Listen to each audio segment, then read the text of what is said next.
Because we will be having great food, even greater company, exciting surprises, and of course, meaningful connections. Of course, this gathering is all about celebrating the moments that bring Filipinos together, whether it's sitting in a meal with family, a spontaneous get-together with friends, or a special occasion shared around the table.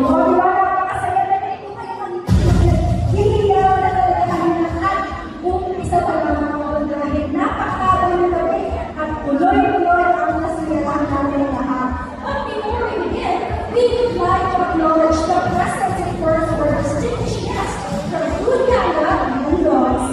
Of course, sila natin from the province of Leyte, ang ama ng Pambansang Lechon Manok founder and chairman of the board and Dogs Lechon Corporation, Vice Governor Sir Sandy Javier.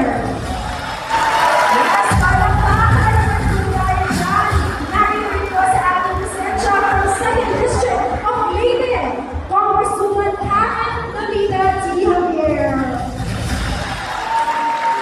Napakaganda, Congresswoman, welcome. And of course, the President and Dogs Lechon Corporation, Mr. Maverick Leonardo T. Javier.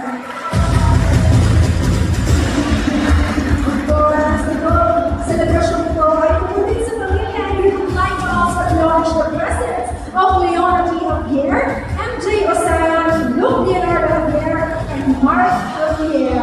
And next up, for our friends in pink, Food Panda, Director for Growth and Marketing, Ms. Patricia Jacinto. We also have Director of Finance, Mr. Lex Castro, Director for Commercial, Mr. Pratik Diudia, Director for PR, Mr. Lou Lopez, and Head of Sales, Mr. Sinhai Anin. Also gracing our tonight in this beautiful evening, of course, ang mga representative natin nila sa QCLGU. Nasaan po sila? Of course, simulan natin Business Development Information Officer 4 from Quezon City Citizen Services Department, the Togo Mr. Juan Jojo S. Alonzo Award. Ayan. Kasama rin po natin, Division Head of Investment Services, Local Economic Development and Investment Promotions Office from Quezon City Government, Mr. John Sucayo. At syempre, kasama rin po natin si Chairperson mula Barangay Ibis, Quezon City QC Government, Arnold Ferrenda Bersamia de Jesus. Kasama rin po natin OAC, Social Services Department, Quezon City Government, Ms. Maria Lorelai Salvador. Country General Manager, Scholars of Sustenance or SOS Philippines, Ms. Rachel Luna.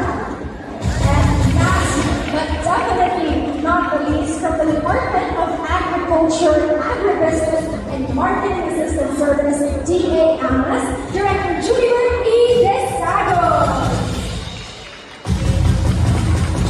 Maraming salamat po sa inyong pagpapaunlak ng inyong presensya dahil dito sa napakasalito